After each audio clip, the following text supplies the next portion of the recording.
Bienvenue, chers auditoristes, dans Les Passeuses, le podcast consacré à la médiation littéraire.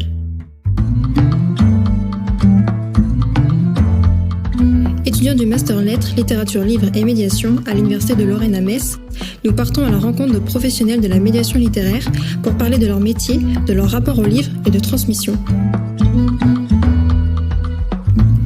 La médiation littéraire, c'est la mise en relation de la littérature avec leur public. En un mot, c'est une rencontre. Alors suivez-nous dans cet épisode à la rencontre d'Aileen et Clara, deux étudiantes en deuxième année de Master de Lettres à Metz. Aileen et Clara, pour commencer, quelle a été votre lecture d'enfance ? Alors personnellement, je trouve que c'est une question super difficile parce que je n'ai pas eu une seule lecture en enfance, mais si je devais en choisir deux, je dirais que ça serait Les Malheurs de Sophie de la Comtesse de Ségur. Vous savez, la petite bibliothèque rose là, donc adaptée aux enfants.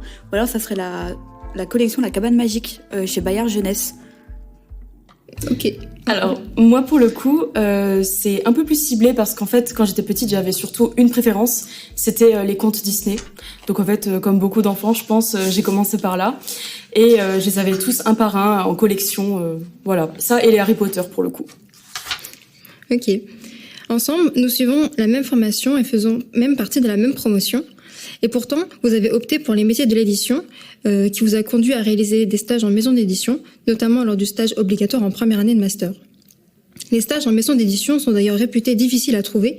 Alors dites-nous, comment avez-vous trouvé vos stages et surtout, qu'avez-vous réalisé dans vos stages ? Alors, je vais passer pour une stalkeuse, pour le coup, mais en plus de tout ce qui va être Editis ou Profil Culture, qui sont des sites réputés pour trouver ce genre de stage, il faut dire que j'ai arpenté LinkedIn, Indeed, certains groupes Facebook, etc., puisque c'est là où on va trouver les adresses mail des éditrices en elles-mêmes. Et c'est grâce à ces adresses mail, en fait, que j'ai contacté petit à petit une pluralité de maisons d'édition jusqu'à ce qu'il y en ait une qui me réponde pour mon stage, du coup. C'est vrai que je pense qu'il n'y a pas de solution miracle pour ça. Ça passe vraiment d'abord par la recherche. Moi, ce que j'ai fait, c'est que je me suis fait un gros tableau Excel avec toutes les coordonnées des maisons d'édition dans le coin et un peu plus loin. Et je les ai contactées une par une. C'est comme ça que j'ai réussi à trouver mon stage aux éditions Iseki Nicho à Strasbourg. Et pour le stage que j'ai dû faire en M2, je suis passée par le site Livre Emploi. Donc c'est un peu moins connu, mais tout de même très efficace. En fait, ici, vous retrouvez vraiment toutes les offres d'emploi liées au monde du livre. Et c'est très pratique pour le coup parce que c'est comme ça que j'ai trouvé mon stage aux éditions Pélagie, du coup. Et quelque chose que Aileen soulève qui est très important, c'est ne pas avoir peur de partir plus loin que dans le coin. Puisque par exemple, moi j'ai réussi à avoir mon stage en maison d'édition chez Rebelle Édition, qui est littéralement une maison d'édition en Bretagne. Et pourtant, j'ai réussi à avoir un stage en distanciel avec eux. D'accord, merci pour vos réponses. Vous êtes passée d'étudiante en lettres, de lectrice à éditrice. Alors on se pose tous la même question. Comment était votre stage en maison d'édition ? Qu'avez-vous fait concrètement ? Alors aussi surprenant que ça puisse être, j'ai fait essentiellement des réseaux sociaux. Par là, j'entends que je me suis occupée des profils d'auteurs sur la plateforme du site internet, mais également sur Instagram. Et j'ai eu la chance de faire un travail d'assistante d'édition sur le manuscrit Gratin d'aubergine et Petit meurtre de Marion de Mailloudou. Autrement dit, j'ai vérifié tout ce qui est cohérence, incohérence, etc., comme si j'étais l'éditrice en charge du projet. Alors moi, pour le coup, j'ai eu des missions vraiment diverses. Dans mon premier stage, donc c'était une maison d'édition spécialisée sur le Japon, ce qui fait que je voyais beaucoup plus les normes d'impression, pour tout ce qui est au niveau des illustrations, les normes typographiques aussi. J'ai beaucoup travaillé, on va dire plutôt sur la mise en page que le texte. Tandis que sur mon deuxième stage, j'ai pu vraiment un peu toucher à tout, donc les réseaux sociaux aussi, parce qu'il faut pas le cacher, mais la communication et la promotion, ça fait partie du métier. Et j'ai aussi beaucoup pu travailler sur le texte, donc lecture de manuscrits, rédaction de 4e de couverture, et j'ai essentiellement travaillé sur le roman Nos ailes audacieuses de Marie Vilquier. Et donc j'ai vraiment tout fait sur ce roman, que ce soit du début jusqu'à la fin, à l'impression et la promotion. Donc voilà. De toute évidence, vous avez occupé tous les postes possibles et imaginables au sein de la maison d'édition. De ce fait, quelle est la facette du métier qui vous a le plus surpris ? Alors personnellement, j'ai aussi beaucoup travaillé sur la soumission et la sélection des manuscrits. Et ce qui m'a le plus surpris, c'est de voir la quantité de manuscrits qui est envoyée à une maison d'édition et surtout la quantité de manuscrits qui ne correspond pas à la maison d'édition. C'est ahurissant de voir à quel point les gens, du moment où ils voient que c'est une maison d'édition, ils envoient tout et n'importe quoi, même si ça correspond pas du tout à la ligne éditoriale.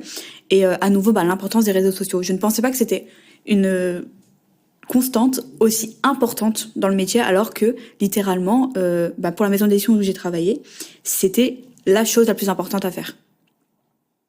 Alors moi, pour le coup, ça va être un petit peu plus large parce que je pense que il y a eu un aspect du métier qui m'a vraiment surprise, c'est la création. Alors ça va paraître très illogique, mais moi j'avais vraiment l'idée de l'éditeur comme étant celui qui travaille sur le texte, qu'avec le texte, qui corrige, qui trie, qui améliore. Alors qu'en fait, au final, je me suis rendu compte que sans la créativité, on n'arrive pas à vraiment se démarquer et à faire du livre ce qu'il est à la fin, en fait. Et je pense que la créativité fait vraiment partie de tout le cycle de promotion, de création. Et c'est vrai que ça m'a réellement surpris parce que je suis pas quelqu'un de très créative et ça m'a vraiment un peu poussée dans mes retranchements. Et je me suis dit que la créativité est vraiment au centre du processus, quoi. C'est bien, ça veut dire que votre stage vous a permis à élargir vos horizons. Oui. Être éditrice revient souvent à rester derrière un écran, de ce que je comprends. Mais alors, à vos yeux, comment la médiation littéraire se met-elle en place lorsque nous sommes éditeurs ou éditrices ? Alors pour moi, la médiation littéraire prend de multiples facettes, et même des facettes qu'on ne peut pas imaginer. Par exemple, on va avoir les dialogues avec l'auteur, qui se transforment alors d'une certaine manière en des traductions, puisqu'il faut interpréter les manuscrits, interpréter ce que l'auteur souhaite dire, et on devient donc médiatrice à ce moment-là. Mais il y a également toutes les notions paratextuelles qu'on pense pas. Et pourtant, tout ce qui va se passer autour du texte est une médiation. Comment est-ce qu'on va le promouvoir ? Qu'est-ce qu'on va pouvoir dire sur ce livre pour donner envie de le lire ? Ce sont des choses vraiment très importantes. Et d'autant plus qu'il faut aussi prendre en considération le fait que l'objet, livre, n'est plus un objet de confiance et de lettres, ça devient un objet marchand. Et à partir de là, on a un lien de confiance qui se mêle alors à la médiation littéraire. Et ce lien-là est très important à soutenir et à conserver au maximum. C'est vrai que je pars du même avis que Clara. Je vais reprendre exactement ce qu'elle a dit pour le coup, mais c'est vrai qu'il y a vraiment deux aspects. Même si la médiation peut parfois paraître indirecte, elle est omniprésente. Parce qu'en fait, que ce soit au début, à la lecture des manuscrits jusqu'à l'impression, il faut penser aussi que le texte est surtout fait pour le public, qu'on l'adapte pour le public et à ses envies. Et que par la suite, on le promeut aussi face à la bonne personne, on va dire. C'est vraiment une question de savoir cibler les personnes qui vont toucher le livre. Et donc la médiation, elle est omniprésente en fait dans tout le travail et dans tout le processus. Ces médiations littéraires sont au cœur de votre formation, tant sous la forme de théorie que de pratique, grâce à la création de nos projets. Alors dites-nous, comment est-ce que notre master vous a aidé au cours de ce stage ? Déjà, il faut remettre un peu les choses en contexte. Il faut savoir que notre master ne vise pas à former au métier de l'édition. Donc pour ma part, il y a beaucoup de choses que j'ai découvert lors de mon stage, puisque vu que nous ne sommes pas formés à ça, il y a plein de choses qu'on ne connaît pas. Quelque chose de très simple, les orphelines. Oui, c'est vrai. Les veuves, ce sont des choses qu'on n'apprend pas, et pourtant, si on ne sait pas ce que c'est, en édition, c'est cuit. Les normes typographiques, c'est vrai que oui.